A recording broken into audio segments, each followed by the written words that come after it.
Hi, boys and girls. So the first activity that you're going to have to complete is listening to the recording of chapters 7, 8, and 9. So here we go. Fresh clams, anyone? It was evening, and the red sun sat on the ocean like a cherry on top of a piece of cheesecake. Up in the sky, white fluffy clouds of whipped cream floated around. What a delicious view, I sighed. But just as I was beginning to enjoy it, I heard a mouse screaming. Yowie!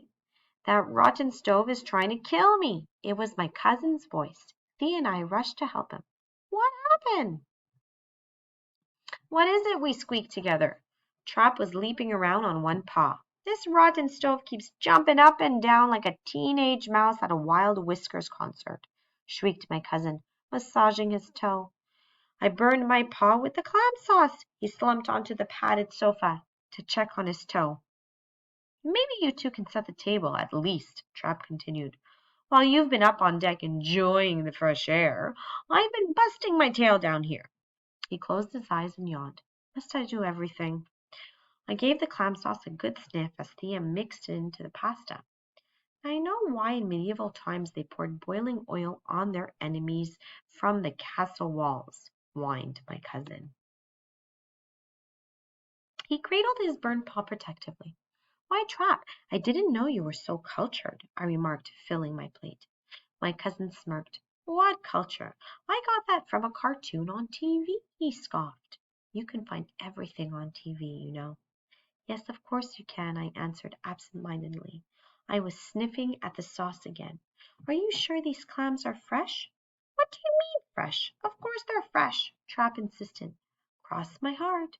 It's just that they smell sort of like a skunk after a cheap perfume store, I offered. My cousin jumped off the sofa. Are you calling me a liar? He shouted. I told you they are fresh as fresh can be. If you don't believe me, fine. I guess you just enjoy hurting my feelings. Thea grabbed a slice of bread and headed for the stairs. It's my turn to stand watch, she chirped, racing away. I hesitated for a moment, then began to eat very slowly. I don't think I'll have any clams after all. I lost my appetite, said Trap, nibbling some bread and cheese. At 2 o'clock that morning, I woke up with a horrible stomachache. I dashed to the bathroom, my glasses dangling off of a snout. Seconds later, I tripped over the bathtub, banged my snout on the medicine cabinet, and plopped onto the toilet. Suddenly, I had a horrible thought. Could it be the clams that had made me sick? Just then the bathroom door opened wide. Looking half asleep, Trap peered into the bathroom. Then he covered his nose with his both paws. What are you up to? Building some kind of stink bomb, he coughed. Thea, woken up by all the noise, joined us. She sized up the situation in an instant. Spit out the truth, Trap, demanded my sister. Where did you really buy those clams? My cousin was silent. He stared down at the carpet. Well, I bought them in the fish department at the frozen food counter, he confessed with a guilty look. Frozen, I squeaked. But you told me they were fresh clams.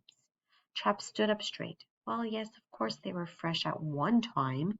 The frozen clams were, a special offer. The mouse who sold them to me last month told me to eat them the same day or they would spoil. But of course, I don't take them seriously. You know these sales mice. They always tend to exaggerate, squeaked Trap. Urgh! Sales mice, my paw, I cried. Do you realize you could have killed me with that poison? You should get a job as a chef at a cafeteria for cats. I tried to grab him, but I ended up stumbling over a roll of toilet paper instead.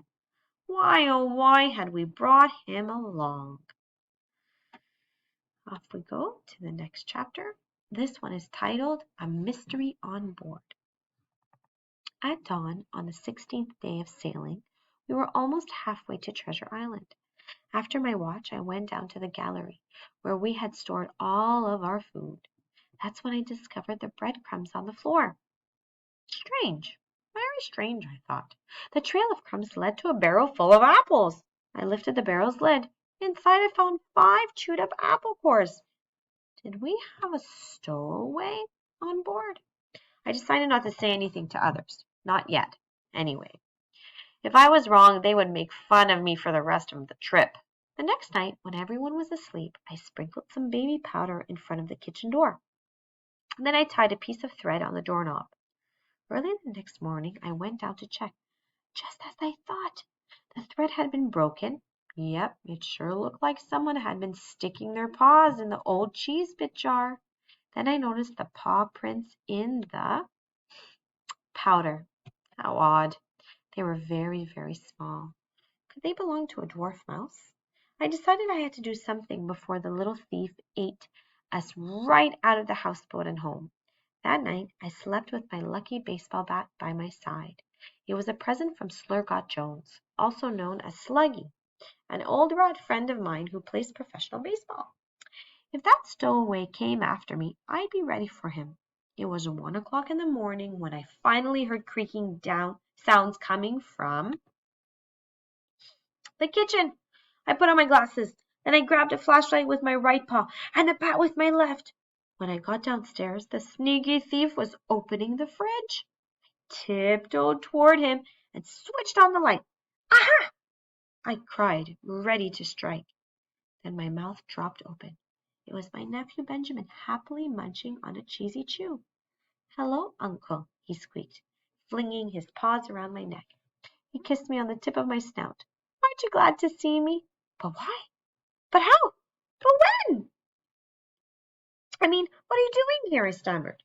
I promised to make myself useful, he cried. I'll sweep the deck, fold your clothes, stack your hats. Did you know I am a champion stacker? I got an A+ in stacking at Little Tails Academy when I was in kindergarten. And I'll be your secretary too. So when you go back, you can write a wonderful book. There was only one thing to do. I gave him a giant mouse hug. I love you very much, Benjamin, I said, and I am very glad you are here. Why? How? What? When? The last chapter? Mouse overboard. It was 11 o'clock at night, and I was standing watching Helm. Everything all right, Geronimeister? Asked Thea. It would be even better if you didn't call me Geronimeister, I squeaked. It was getting colder. Was the weather going to change? I lifted my snout to look at the clouds. But just then, the boat tipped and the boon hit me on the back. Before you could say grilled cheese on rye, hold the tomato, I was knocked overboard. I didn't even have a chance to. Oops. Squeak! The boat sailed away from me as I floundered in the waves. Fortunately, Thea had seen me go overboard. Mouse overboard! She shrieked. Immediately, all the lights came on, and the lucky lady turned toward me. Trap switched on the searchlight. Help! Over here! I cried, waving my paws. The waves were throwing me up and down like a Ratty Ann doll in the clothes dryer. Cold weather seeped into my fur. My teeth began to chatter so hard I thought they would bounce right out of my mouth. There he is! I heard someone shout. Suddenly, I was flooded with lights. They had spotted me. Benjamin threw me a line, but I couldn't catch it. Then I felt a strong paw grab me by the ears. It was Trap. Come on, cousin, grab hold of my tail, he screamed. He dragged me back to the lucky lady. Ben and Thea lowered a rope ladder. Splat! I spat out a spray of water and opened my eyes. Trap was jumping up and down on my stomach. He's alive! He's alive! Cried my cousin. My ears were blue from the cold. Thea was holding my paw. Tears shone in her eyes. Uncle Trap, you really are my hero, Ben exclaimed. Really, Trap, we don't know how to thank you, Thea added gratefully. Trap was blushing. Oh, it's nothing, Ratlings. Just another day for me. Don't mention it, he shrugged. He strode away whistling, the theme song from his favorite TV show, X-Mouse. What a character. Trap pretended to be tough, but he is really a total softie. In fact, I'd say he's just as soft as my Aunt Matilda's homemade cream cheese. That's the end of what we're reading.